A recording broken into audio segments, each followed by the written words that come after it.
Aleluia. Quero saudar a amada igreja com a paz do Senhor. Amém, meus irmãos?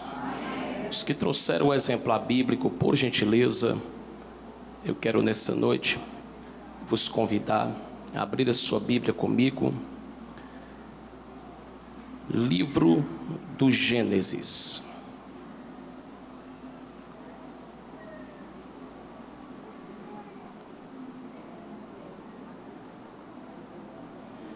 Livro do Gênesis, capítulo de número 6, a partir do versículo de número 14. Gênesis, capítulo de número 6, a partir do versículo de número 14. Louvado e engrandecido seja o nome de nosso Senhor e Salvador Jesus Cristo. Os que encontraram a referência bíblica, diga amém. Amém. Está escrito assim: faze para ti uma arca da madeira de gofer, farás compartimentos na arca e a betumarás por dentro e por fora com betume, e desta maneira farás de 300 côvados o comprimento da arca, e de 50 côvados a sua largura, e de 30 côvados a sua altura.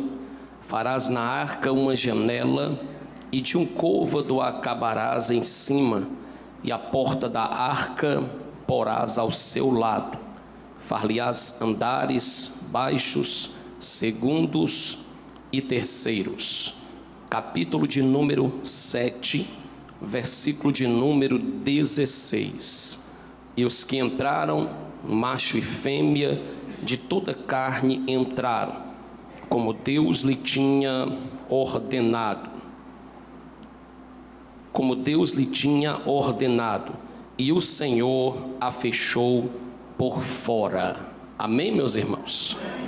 Eu quero nessa noite expressar o nosso sentimento de alegria de poder estar pela primeira vez reunido com os amados irmãos aqui do Henrique Jorge 2, para juntos adorarmos aquele que fez os céus e a terra, e também nesta oportunidade poder vos trazer uma palavra vindo da parte de Deus.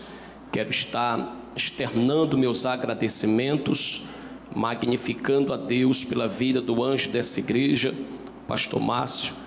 Grande prazer revê-lo, obrigado pela confiança, convite. Que Deus continue abençoando a sua vida de uma forma poderosa, em nome de Jesus. Eu posso afirmar à igreja do Henrique Jorge 2, sem nenhum tipo de demagogia, que vocês estão em boas mãos. Vocês receberam um homem de Deus para estar à frente deste trabalho, e que Deus possa continuar abençoando esse trabalho aqui no Henrique Jorge 2, em nome de Jesus. Quero louvar a Deus pela vida de todo o departamento da família, ao qual está à frente do trabalho desta noite. Que Deus abençoe a cada integrante desse departamento, e também quero louvar a Deus pela vida dos obreiros desta casa e pela vida de cada um dos irmãos aqui presentes. Deus abençoe a cada um de uma forma especial, em nome de Jesus. Aos irmãos ali do Quintino Cunha 2, do Quintino Cunha, né? Tivemos ali há pouco tempo atrás e construímos ali algumas amizades. É bom revê-los e que Deus abençoe vocês poderosamente em nome de Jesus. Louvo a Deus também pela vida da minha família que me acompanha, a minha esposa, a irmã Kátia. Levante sua mão, irmã Kátia. Só as irmãs, olha, os irmãos não, viu? Estou brincando, viu, irmãos? E também quero louvar a Deus pela vida dos meus filhos, a Sara e o Lucas. Que Deus continue abençoando a minha família em nome de Jesus. Sem mais delongas, eu quero convidar você a prestar toda a atenção possível. Deus nessa noite tem uma palavra direcionada ao meu e também ao seu coração. Estamos diante de um texto bastante conhecido daqueles que têm o bom costume de ler as Sagradas Escrituras. Texto esse escrito no livro do Gênesis, capítulo de número 6, ao qual se refere ao dilúvio, ao dia que Deus decide derramar água sobre a terra, causando assim a morte de quase toda a humanidade. Deus, ele tinha uma aliança com seu servo Noé, e Deus agora pede ao seu servo que o mesmo viesse a construir uma arca, e dentro daquela arca adentrasse ele, a esposa, os filhos e as noras. Observe bem, meus amados e queridos irmãos, que a arca, na verdade, ela se trata de um projeto de Deus para Noé e para a sua família. E Deus, ao entregar o projeto, simplesmente Deus não virou as costas. Deus entrega o projeto, e além de entregar o projeto, Deus dá todas as diretrizes do projeto. Nós vemos no livro do Gênesis, Deus detalhando a arca, Deus dizendo a Noé como ele deveria fazer essa arca, como ela deveria ser construída. Deus entra nos detalhes na questão do tamanho, de proporção, enfim, Deus detalha toda a arca. O projeto é minucioso, e dentro dessa minuciosidade que Deus entrega a Noé, inclusive Deus vai escolher a madeira que Noé iria utilizar-se para construir aquela arca. Deus olha para Noé e diz: Noé, usa da madeira de gofer, e desta madeira construirás a arca. A madeira de gofer, ela só é mencionada em toda a Bíblia Sagrada exatamente aqui no capítulo 6 do livro de Gênesis. E que madeira era essa? Essa madeira, na verdade, se tratava de uma madeira de altíssima qualidade, uma madeira com uma grande durabilidade, uma madeira altamente resistente aos inimigos da madeira. Logo, Deus não escolhe para Noé qualquer tipo de madeira. Podemos, em um resumo, dizer que Deus escolheu para Noé uma madeira muito boa. A verdade é, meus amados, que esta madeira, ela vai tipificar a família, porque a arca de Noé, como nós chamamos carinhosamente, vai se tornar por um grande período a casa de Noé. Logo, sabemos e entendemos que casa fala de família, casa aponta para a família. Nós encontramos na Bíblia Sagrada pelo menos 4 tipos de casa. Nós encontramos casa moradia, nós encontramos casa templo. Jesus disse: a casa de meu pai será chamada casa de oração. Nós encontramos casa eu e você. Paulo escreve à igreja em Corinto e diz que nós somos templo, ou seja, casa e morada do Espírito Santo. Mas nós também encontramos na Bíblia casa se referindo à família. Josué disse: eu e minha casa, ou seja, eu e minha família serviremos ao Senhor. Paulo disse: crê no Senhor Jesus e será salvo tu e a tua casa, ou seja, tu e a tua família. Então, casa também tem como simbolismo a família. Aquela madeira, ela vai ser usada para ser construída a arca. Então, a madeira madeira, ela vai tipificar a família. Aquela madeira era uma madeira consideravelmente boa. Assim também como a família é algo muito bom. A família é um projeto de Deus, e nós bem entendemos que sobre a família existe inúmeras qualidades. A família é algo resistente aos inimigos da família, é algo que tem durabilidade.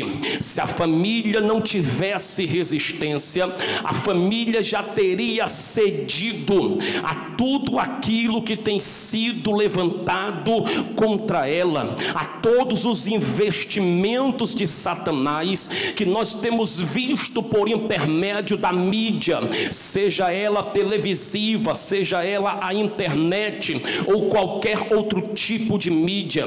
Sabemos que a família, ela não tem sido atacada, na verdade ela tem sido bombardeada, mas ela tem resistido, ela tem se mantido de pé, porque Deus colocou sobre ela uma durabilidade, uma resistência, porque ela se trata de um projeto de Deus. A família não é uma ideologia humana, uma ideologia do homem. Em nenhum momento nós encontramos na Bíblia Deus pedindo uma esposa, Adão pedindo uma esposa a Deus. Adão, ele observa todos os animais, cada macho possuía uma fêmea, mas em nenhum momento Adão pede uma esposa a Deus. É Deus quem traz a existência da família.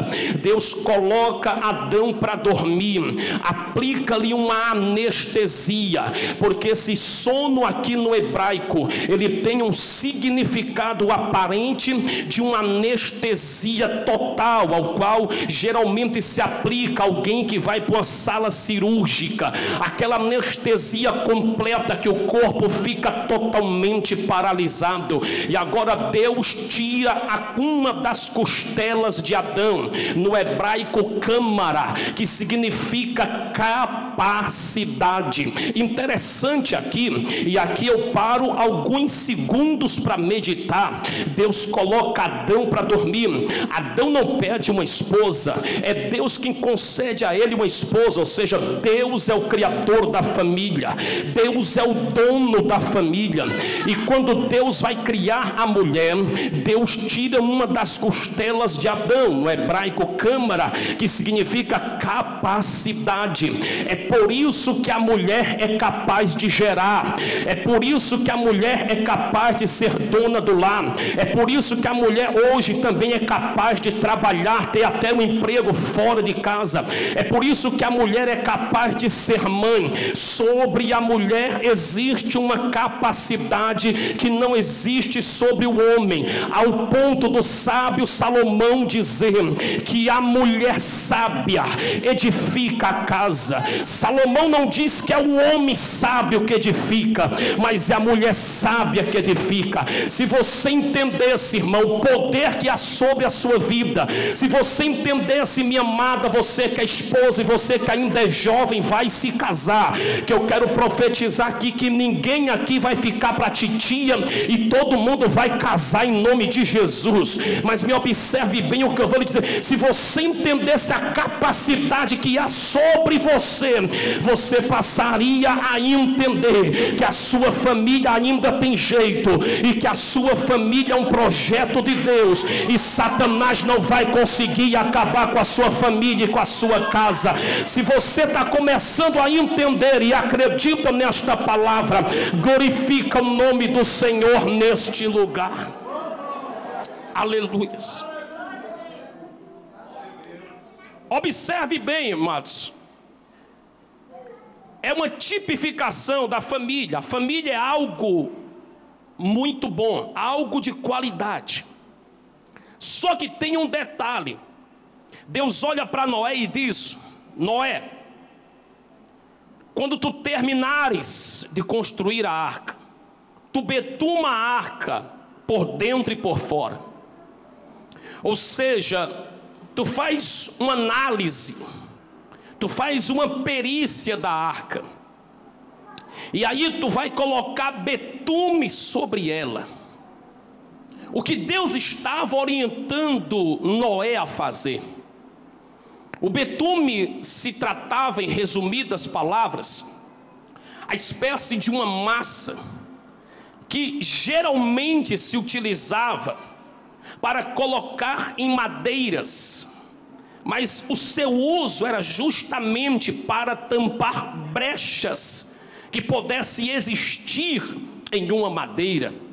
Deus olha para Noé e disse: Noé, faz uma perícia da arca, e onde tu encontrar uma brecha, tu coloca betume, tu betuma a arca. Não esqueça de betumar a arca, Noé.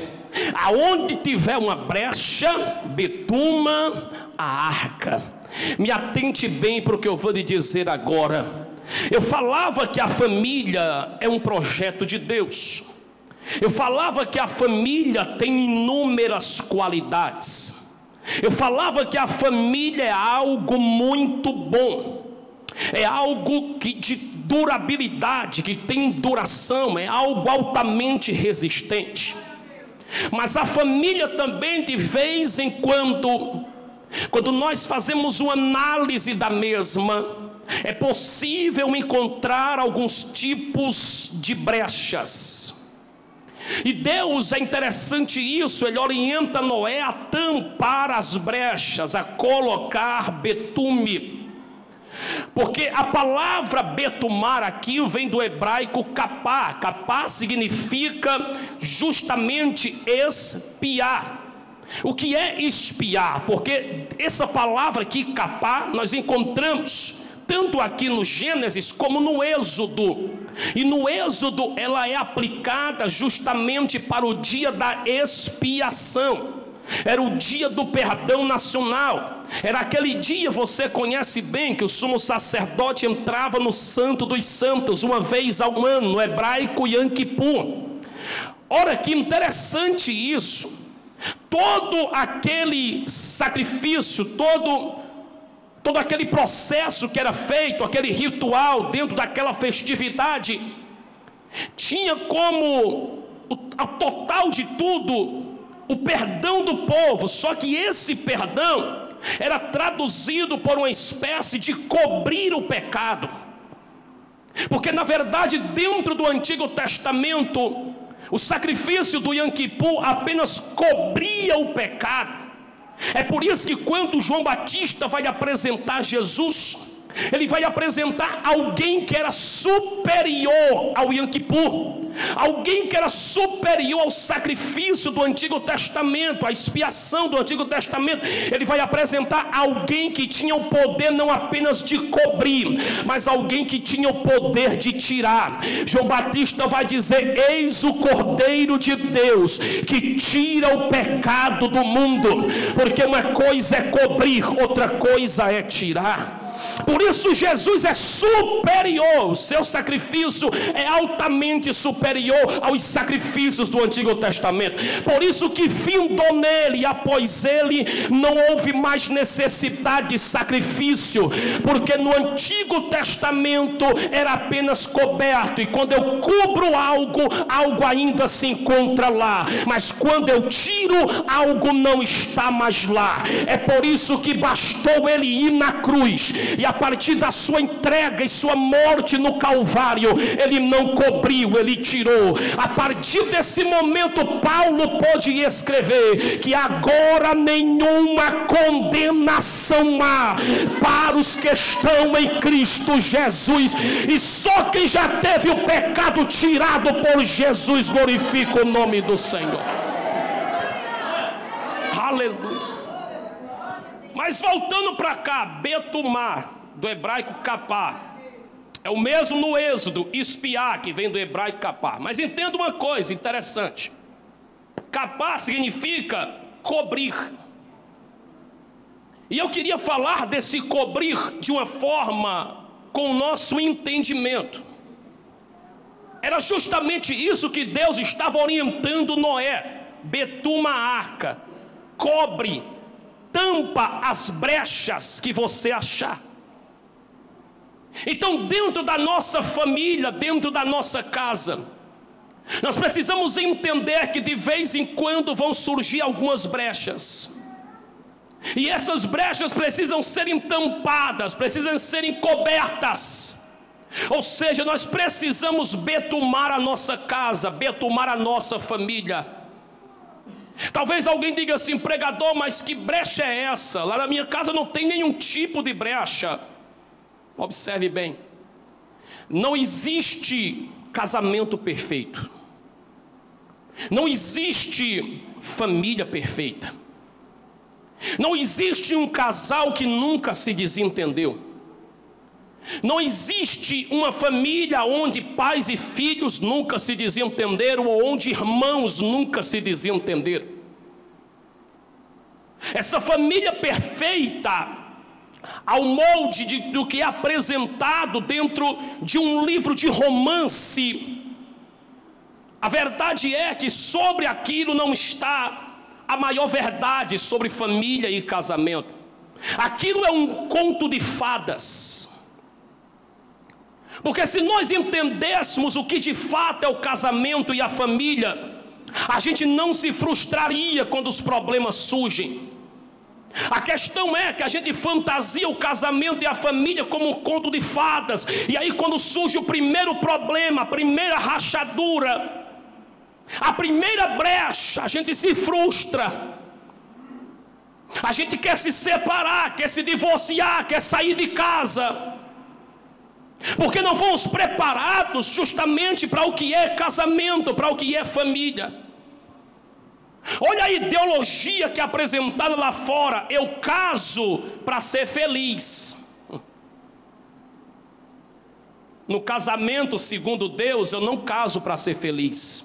No casamento segundo Deus, eu caso para fazer o meu cônjuge feliz. É diferente. Lá fora o que prevalece é o eu. Então eu caso para eu ser feliz. Então automaticamente a pessoa que eu vou me casar, ela tem que me fazer feliz. Ela tem que viver somente para mim. O que importa é eu estar feliz. E aí é diferente.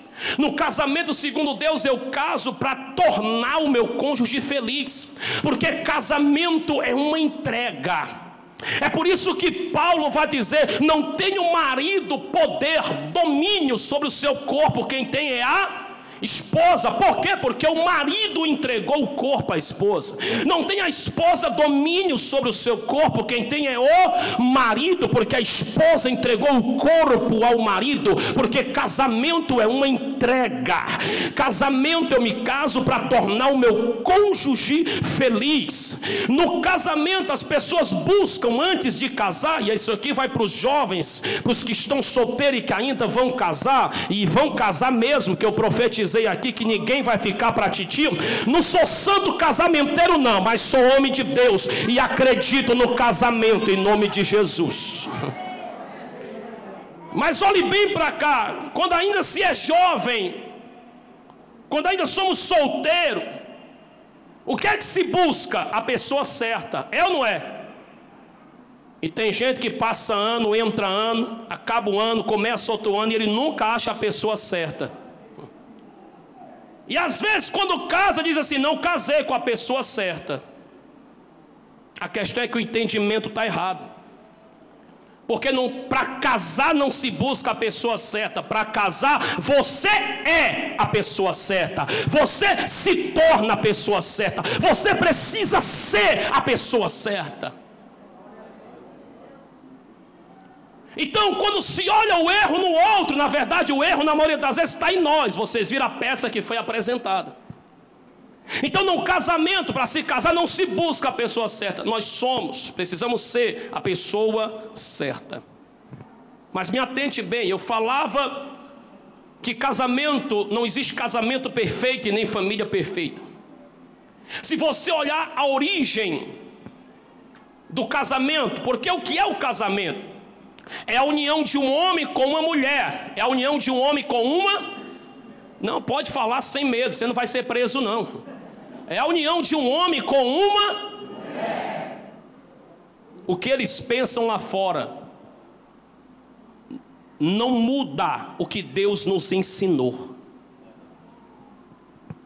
Casamento sempre foi e sempre será, segundo Deus, a união de um homem com uma mulher. Mas não de alguém que se tornou homem ou se tornou mulher, mas alguém que nasceu homem e nasceu mulher. Mas me escute o que eu vou lhe dizer agora.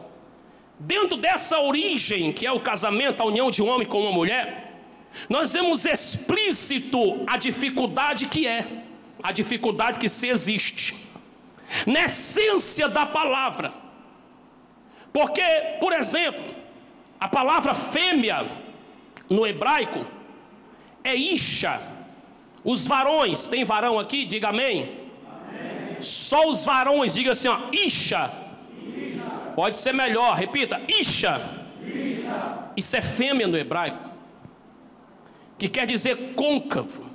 Agora só as varoas, tem varoa aqui, tem mulher de Deus? Diga amém. Olha aí, foi mais intenso o negócio, viu? Só as varoas, diga assim, ó, ish. Pode ser melhor, repita, ish. Isso é macho no hebraico, o nome já diz tudo, ó, ish. Você casou com ish e não quer ter problema, irmã. Na essência do nome já surge o problema. Ixi, foi que eu fiz. Dá tempo de voltar atrás? Dá. Então ishi é macho, que quer dizer pontiagudo. Se você olha para algo que é côncavo e algo que é pontiagudo, são totalmente diferentes. O homem e a mulher se diferenciam em praticamente tudo. O homem e a mulher são diferentes na forma de andar, na forma de sentar, no comportamento, na forma de falar, na forma de se expressar. O homem e a mulher são diferentes na forma de se vestir. É bem verdade que de um tempo para cá tem uns homens andando bem acochadinho, mas eu já soube que aqui no Henrique Jorge 2 não tem, graças a Deus. Mas o homem e a mulher são diferentes em praticamente todos os aspectos da vida. Deus pega dois seres totalmente diferentes e diz: agora vocês não são mais dois. Olha o que é que Deus diz. Você está olhando para você, Adão? Tô. Está te vendo, Eva? Tô. Vocês não são mais dois agora. Mas como é isso, Senhor? Vocês são apenas um. Aí imagine isso, meu irmão. Dois seres totalmente diferentes agora tem que viver com uma forma de pensar em prol dos mesmos sonhos, em prol dos mesmos projetos, das mesmas ideologias, juntos, de mãos dadas, abraçados, chorando juntos, se alegrando junto, comendo ovo junto, comendo picanha junto, porque não é só tempo de prova não, é tempo de glória também, amém, irmãos? Mas o pregador só teve o tempo do ovo, mas vai chegar o tempo da picanha, em nome de Jesus. Aleluia. São dois seres totalmente diferentes. Então de vez em quando vai haver desentendimentos, vão surgir problemas.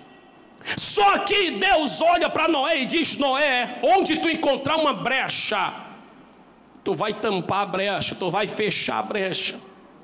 Aonde tu encontrar uma brecha, coloca betume. Olhe para cá, meu irmão.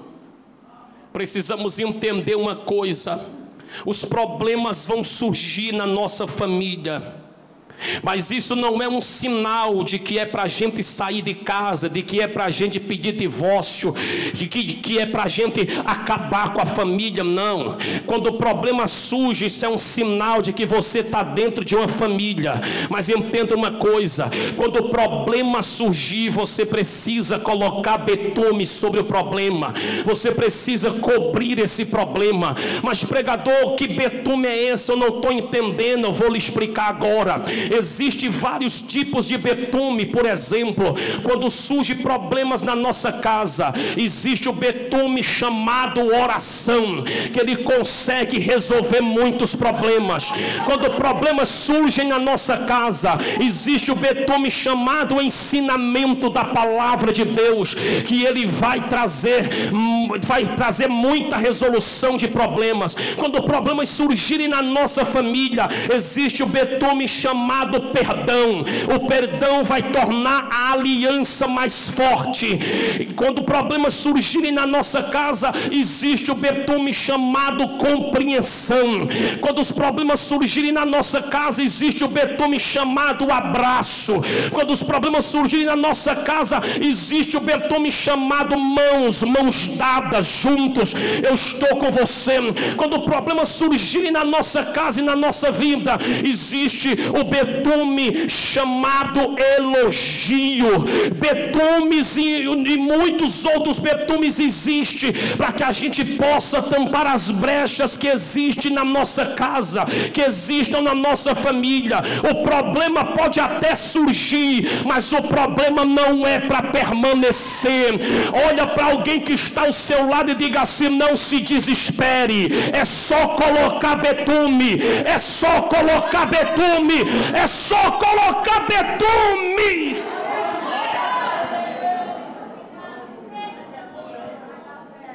Paulo disse: não se ponha o sol sobre a vossa ira. O que é que Paulo está dizendo? Paulo não está dizendo que é proibido de se irar. E Paulo está querendo dizer que de vez em quando a gente vai se irar. Só que ele está dizendo: não se ponha o sol sobre a vossa ira. Ele está dizendo assim: olha, não amanhece o dia, não comece o dia com raiva. Você se irou hoje, dá um jeito de dormir tranquilo e em paz, e não acorda com essa cara de delegado. Com todo respeito aos delegados, né, irmãos? Eu acho que até uma injustiça com eles a gente usar essa expressão, mas é uma expressão que se tornou, né, tão costumeira. Eu tenho medo de um dia dizer lá fora e de me prender e tiver algum aqui dentro, né? Mas olhe para cá para você entender o que Deus está falando. Lá em casa nós usamos esse versículo como base para o nosso casamento e família. Todas as vezes que temos um desentendimento, porque a minha família é igual à sua, ela não é perfeita. O meu casamento é igual ao seu, ele não é perfeito. Todas as vezes que surge um desentendimento lá em casa, antes de dormir nós sentamos para conversar. E nós resolvemos ali naquele momento. Quem errou vai ter que pedir perdão. Quem foi ofendido vai perdoar. E nós terminamos a noite abraçados e vamos dormir em paz. Porque o que acontece muitas das vezes, o casal teve um desentendimento, e aí dorme um virado para um lado, outro para o outro. Isso ainda é um caso muito bom, porque tem daqueles que já tem a rede armada lá na sala. Se desentendeu, vai dormir na rede. Em nome de Jesus, se um dia já aconteceu isso, nunca mais deixa acontecer. Coloca betume e tampa essa brecha. Seu lugar não é na rede, seu lugar é na cama junto com o seu cônjuge. Mas a mulher mandou ir dormir na rede. Então você diz assim para ela: olha, eu posso até ir, mas se você for dormir comigo lá, na rede fica mais juntinho, né? Aí o casal vai dormir brigado, acorda pela manhã, estão brigados, só fala-se um com o outro necessário. Vai cada um para o seu emprego, trabalho, responsabilidade do dia. Se houver uma necessidade de falar algo sobre o filho, um liga para o outro. Se não houver, não tem ligação no dia. Quando chega a noite, está um do lado do outro novamente, só se fala o necessário. Geralmente o necessário é sobre os filhos. E aí daqui a pouco, isso é num domingo, daqui a pouco surge um outro problema na terça. Daqui a pouco surge um outro problema no sábado. Daqui a pouco surgiram vários problemas. O que é que virou os problemas? Uma bola de neve. Ninguém se divorcia da noite para o dia. Ninguém se separa da noite para o dia. Casamentos, quando chegam ao divórcio, o divórcio foi consequência de muitos problemas nunca ou mal resolvidos. Virou uma bola de neve. Depois que vira uma bola de neve, é difícil você controlar. É por isso que geralmente depois que vira bola de neve, vem um divórcio. Então, antes que se junte um problema a outro, e vire uma bola de neve, quando você enxergar o problema, coloca betume no problema, perdoa, ora, vai com a palavra, vai com um abraço. É isso mesmo, é noite da gente entender que se a gente não betumar, a família naufraga. Olha que interessante, a arca era um projeto de Deus, sim ou não? Sim. Mas se Noé não betumasse, ia entrar água por alguma brecha, Noé ia morrer, e a família, sim ou não? Sim. Mas o projeto não era de Deus. Porque tem coisas que é Deus que faz, mas tem coisas que é eu que faço. Deus não vai descer lá em casa e perdoar minha esposa por mim. É eu que preciso perdoá-la.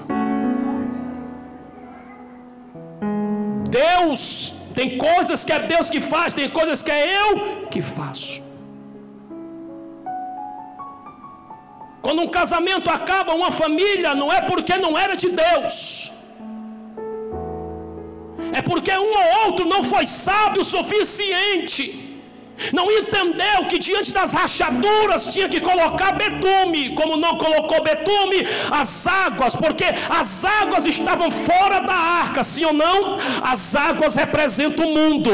Aí a gente deixa o mundo entrar na nossa casa e o mundo vai acabar com o nosso casamento e com a nossa família. Então tampa as brechas, coloca betume. Ora, interessante isso. Naquela arca havia uma janela, e a janela ela foi colocada em um lugar diferente de onde a gente costuma ver janela. Geralmente janela a gente enxerga na parte de frente, ou nas laterais, ou em pouquíssimas vezes, raríssimas vezes, na parte dos fundos, da parte de trás. Mas a janela da arca ficava na parte de cima. O dia em que Noé abriu aquela janela, qual foi a primeira visão que Noé teve? O céu. A primeira coisa que Noé enxergou foi o céu, porque a janela era na parte de cima. Quando ele abre a janela, ele se depara com o céu. Janela fala de visão, porque a janela me proporciona ver, enxergar, sim ou não? Através de uma janela aberta, eu enxergo o que se passa lá fora. Então a janela me permite ter uma visão. A visão da arca, ou da casa, porque eu quero substituir a palavra arca por casa. A visão da casa de Noé apontava para o céu. Apontava para onde? Apontava para onde? A minha pergunta nessa noite é: para onde a sua casa tem olhado? O que é que a sua casa tem visto?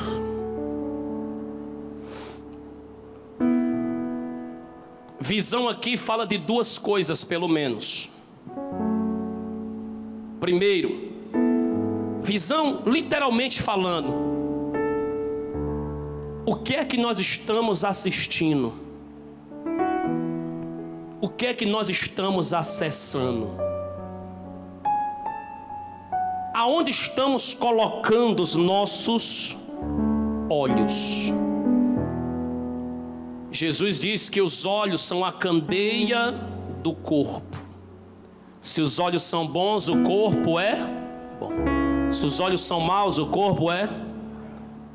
O salmista vai dizer: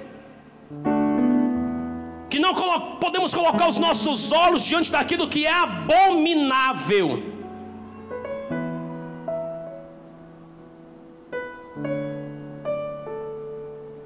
O que é que estamos assistindo dentro da nossa casa? O que tem sido acessado dentro da nossa casa? Porque muitas das vezes, de uma forma sutil, Satanás tem entrado dentro da nossa casa, através de programas que permitimos ser assistido, ou até mesmo nós assistimos, ou através de sites que nós permitimos ser acessado, ou até mesmo nós acessamos.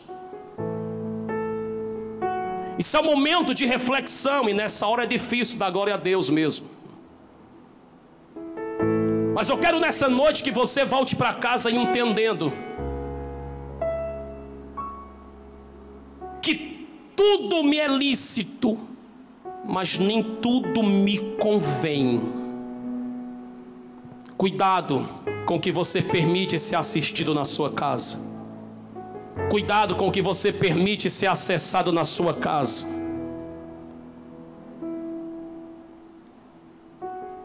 A segunda visão que eu queria falar é que muitos lares hoje têm tirado a visão do céu e posto a visão na terra. Quantas famílias cristãs que a sua vida com Deus se resume ou se limita a um culto de domingo à noite, onde na verdade esse momento aqui deveria ser a continuidade do culto que começou lá na tua casa. Diga para alguém que está ao seu lado: o culto não começa aqui, culto começa em casa. Quantas das vezes acordamos sem falar com Deus? Quantas das vezes acordamos e a primeira mensagem que queremos ouvir é de quem deixou mensagem no WhatsApp, quando a primeira mensagem do dia deveria ser a palavra de Deus? Sabe o que é isso? Estamos tirando a visão do céu e pondo a visão na terra. É tempo da gente entender o que é prioridade na nossa vida. Se você deseja uma família abençoada, se você deseja um casamento abençoado, coloque Deus como sua prioridade. As mensagens dos seus amigos não podem ser mais importantes do que a mensagem de Deus. Meu amado e minha amada, não podemos acordar um dia e dormir sem se relacionar com Deus através da oração. Quantos casais não oram juntos? Quantas famílias não se reúnem para orar? É tempo da gente entender, igreja do Senhor, que nós precisamos voltar a colocar o nosso relacionamento com Deus como uma prioridade. A Bíblia é muito clara quanto a isso. A Bíblia vai dizer que para a gente cuidar das coisas de Deus, precisa primeiro cuidar das coisas de casa, ou seja, primeiro se cuida da família. Então é por isso que eu disse que o culto não começava aqui. Isso aqui é uma continuidade do culto que começou na nossa casa. Não adianta chegar para o filho e dizer: menino vai orar, menina vai orar, se o filho olha e não vê você orando. Não adianta chegar para o filho e dizer: menino vai ler a Bíblia, se eles olham para a gente e não vê a gente mergulhado na Bíblia. Então precisamos rever os nossos conceitos. Deus precisa voltar a ser uma prioridade na nossa casa. Aonde está a visão da nossa casa? Para onde estamos olhando?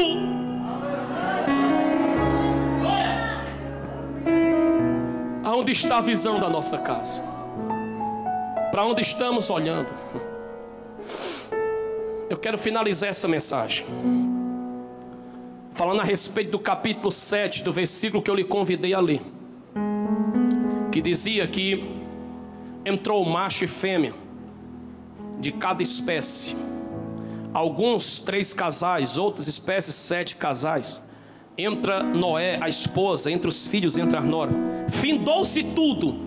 Aí o texto termina dizendo assim: e Deus fechou a porta por fora. Eu queria que você dissesse assim comigo: Deus fechou a porta da arca. Olhe para cá. Interessante é que o texto diz que Deus fechou a porta por fora. Olhe para cá.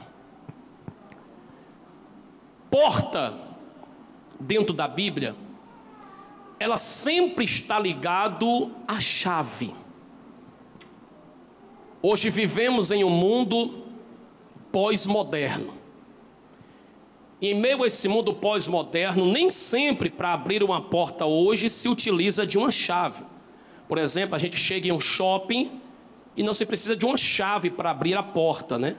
Automaticamente a porta abre e só falta nos dar bom dia ou boa tarde, né? Os shoppings da Europa, há quem diga que você já recebe um bom dia, uma boa tarde, uma boa noite ao adentrar ao shopping ou algum estabelecimento parecido. Eu me recordo muito bem, há quase 2 anos atrás, quando eu fiz uma viagem com meu pai a São Paulo. Meu pai é um senhor de 85 anos de idade, e naquela ocasião ele foi receber um tipo de uma homenagem no programa do Geraldo Luiz, da Rede Record, e devido à idade dele, ele precisava de um acompanhante. Nenhum dos filhos quiseram ir, sobrou para o mais novo, né? Antigamente chamado de caçula, né? Então vai o mais novo. Meus irmãos, meio tímidos, não quiseram ir, programa de televisão e tal. Vai tu, Sérgio, tu já é acostumado a falar em público, tu não vai ter problema. Enfim, acabou sobrando para mim.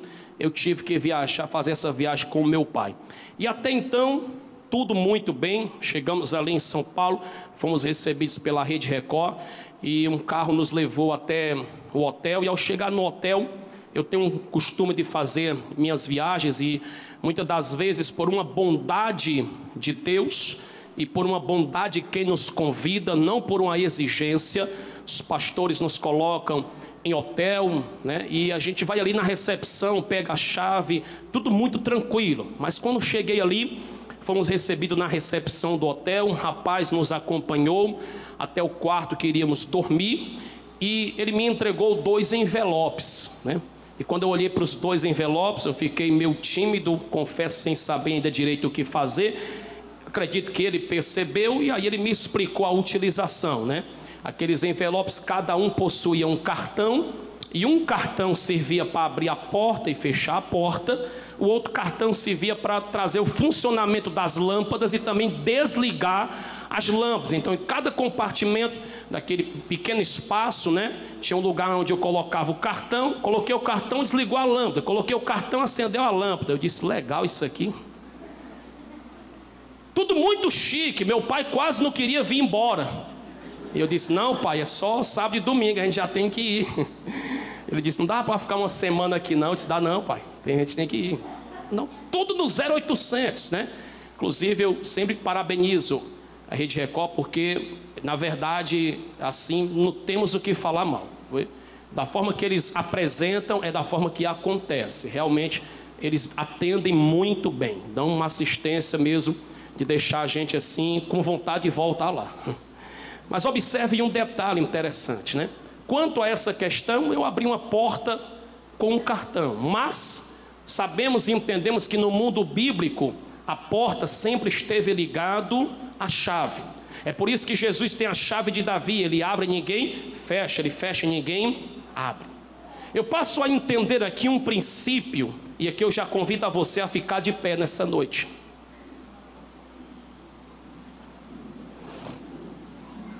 Observe que vamos raciocinar muito rápido aqui.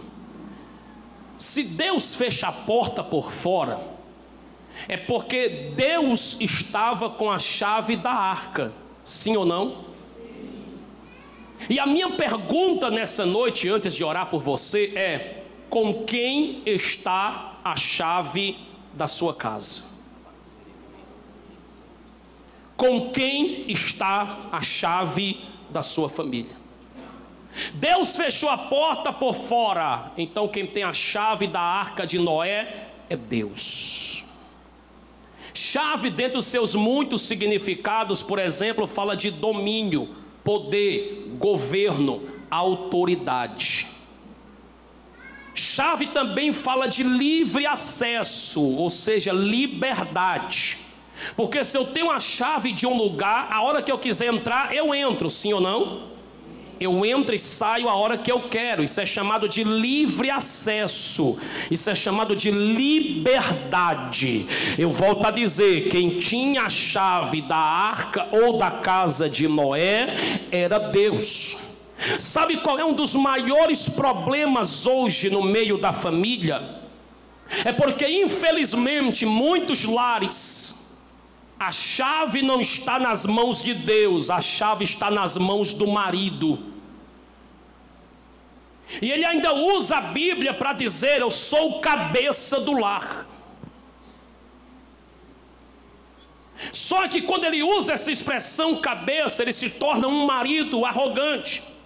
Um marido que não senta para conversar, para dialogar, que não senta para compreender, porque a melhor forma de compreender alguém é sentando para ouvir, é conversando. Um marido que bate o martelo, é o que ele disser e ponto final, é o que ele falar e acabou, não tem questionamento. E ele diz: eu sou o cabeça do lar. Ele esquece que a mesma Bíblia que diz que o marido é o cabeça do lar é a mesma Bíblia que diz que marido deve amar a esposa, sim ou não? Você já viu você amar alguém com arrogância? Você amar alguém tratando mal? Você amar alguém gritando? Você amar alguém não dando liberdade a esse para falar e para se expressar? Ainda tem aqueles que quem está com a chave da casa não é o marido, é a esposa. É aquele tipo de casamento que a gente costuma chamar com carinho, né? De marido barriga branca ou barriga de urso, ou barriga de panda, que graças a Deus aqui no Henrique Jorge 2 não tem. Pelo menos disfarça, né, irmãos, para não constranger ninguém. Já tem aquelas famílias que a chave nem está na mão do marido nem da esposa, a chave está na mão dos filhos. São filhos que dormem até tarde, acordam quase meio-dia, gritando dentro de casa: cadê o almoço, mãe? Batendo na mesa. Vai com calma, rapaz, vai com calma, moça. Gritando com o pai, gritando com a mãe, sendo dono da casa. Vão dormir, acordam quase meio-dia, porque vão dormir por volta de 4 horas da madrugada, porque diz que passaram a madrugada toda evangelizando no WhatsApp. Aí você acredita nisso, papai? Você acredita nisso, mamãe? Já vi que você acredita em Papai Noel, em mula sem cabeça e por aí vai. Até 4 da manhã evangelizando no WhatsApp. Aí dormiu 4 horas, acordou meio-dia. Entenda esse princípio que eu vou lhe dizer agora. A chave da sua casa não pode estar nas suas mãos, marido. Não pode estar nas suas mãos, esposa. Nem muito menos na mão dos filhos. A chave da nossa casa precisa estar nas mãos de Deus. Pode fazer um fundo musical. Eu já vou orar. Porque o que é a família? O que é o casamento? Eu resumo para você agora em menos de 1 minuto. Eu posso ser o gerente de um lugar sem ser o dono desse lugar? Posso. Eu posso ser o gerente de uma empresa sem ser o dono da empresa. É ou não é? Como eu sou o gerente da empresa, mas não sou o dono, mas eu sou o gerente, eu dou ordens na empresa, sim ou não? Sim, eu sou o gerente, eu dou ordens. Só que as ordens que eu dou na empresa, elas precisam ser condicionadas. Condicionadas a quê? As ordens que eu recebo do dono da empresa. É ou não é? Eu não posso fazer o que eu quero na empresa, porque a empresa não é minha. Eu até dou ordens, mas as ordens têm que estarem condicionadas às ordens que eu recebo de quem é maior do que eu, ou seja, do dono da empresa. A família não é do homem, a família é de Deus. O homem é apenas o gerente, o administrador. É por isso que entra aqui: marido é o cabeça do lar, o gerente, o administrador, porque o dono da família é Deus. O marido é o administrador, o gerente. Aí Paulo diz: a esposa seja submissa. A palavra submissão aqui, trazida do grego, tem um significado de ligada à mesma missão. Ou seja, a mulher, a esposa, auxilia o marido dentro da administração da casa. Quem está entendendo, diga amém. E os filhos são os peões da empresa mesmo, é os que recebem as ordens e tem que cumprir as ordens. Mas nunca esqueça de uma coisa, papai e mamãe: as ordens dentro da casa tem que ser segundo a palavra de Deus. Assim, dessa forma, a família anda em unidade, anda em sintonia com a palavra, e o nome do Senhor é glorificado. Feche os seus olhos agora. Aleluia.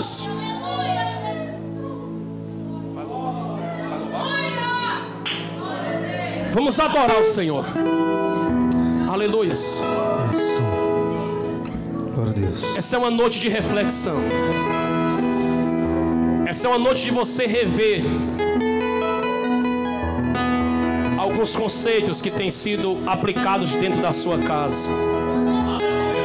Isso é uma noite de revermos aonde precisamos melhorar. É possível sermos um marido melhor e um pai melhor. É possível sermos uma esposa melhor e uma mãe melhor. É possível sermos um filho melhor e um irmão melhor. É possível andarmos em unidade, tampando as brechas, colocando betume, tirando a visão da terra, colocando a visão no céu, entendendo que a mensagem de Deus é mais importante do que as mensagens do WhatsApp.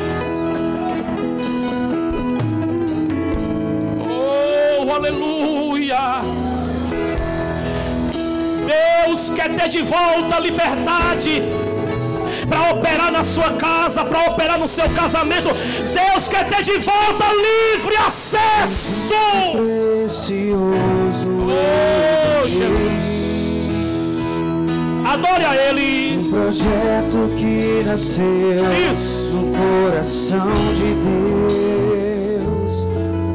Meu tesouro é meu lar, onde a base é o amor, onde sempre quer estar. Lá em casa posso ser. Adore o Senhor. Realmente sou. Pense na sua família agora. Diferenças até poderão. Pense no seu casamento, nos seus filhos, nos seus irmãos. Mas quando a base é o família é bênção de Deus, é projeto de Deus. Oh, Jesus. Para sempre assim será a minha família. Profetiza sobre a tua família. Profetiza sobre a tua casa nessa noite. Nas asas de quem a criou, bem-aventurado eu sou por ter meu lar na presença do Senhor. Oh, aleluia. Presente precioso. Adore ao Senhor. Aproveite esse momento, essa oportunidade. Projeto que nasceu no coração de Deus.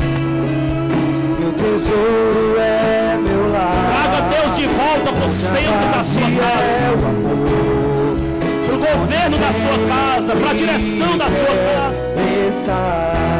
Que Ele volte a ser uma prioridade no seu lar. Lá em casa posso ser quem realmente sou. Que a sua casa volte a ser um pedaço do céu. Diferenças até poderão acontecer. Que a sua casa volte a ser um lugar onde Deus se sinta bem em estar, onde Deus é bem recebido, é bem recepcionado.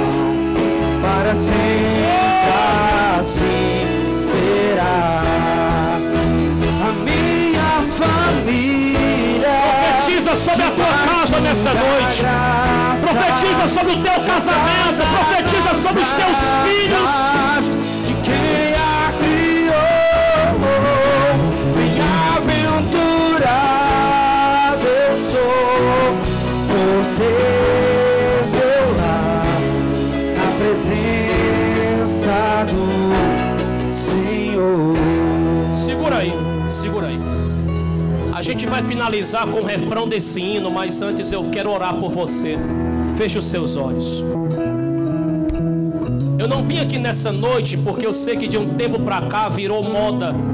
É um modismo entre os pregadores chegar e profetizar que Deus está entregando chave.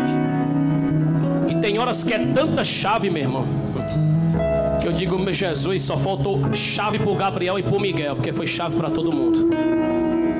Eu não vim aqui nessa noite dizer que Deus veio te entregar a chave. Eu vim aqui nessa noite dizer o contrário, que Deus está pedindo de volta a chave. Entrega hoje a chave do teu casamento nas mãos de Deus. Entrega hoje a chave da vida dos teus filhos nas mãos de Deus. Entrega hoje a chave da tua família nas mãos de Deus. Senhor nosso Deus e nosso Pai, eu quero te apresentar os teus filhos, a tua igreja, Senhor. Ah, Jesus, eu quero te apresentar os casais aqui, os casamentos, ó Pai. Sabemos que a família tem sido o maior alvo de Satanás, ó Deus. Quantas famílias destruídas, ó Pai. Quantos casamentos destruídos, meu Senhor. Eu quero te pedir nessa noite, ó Pai, que o Senhor traga restauração para este casamento, que o Senhor traga restauração para esta família, Pai.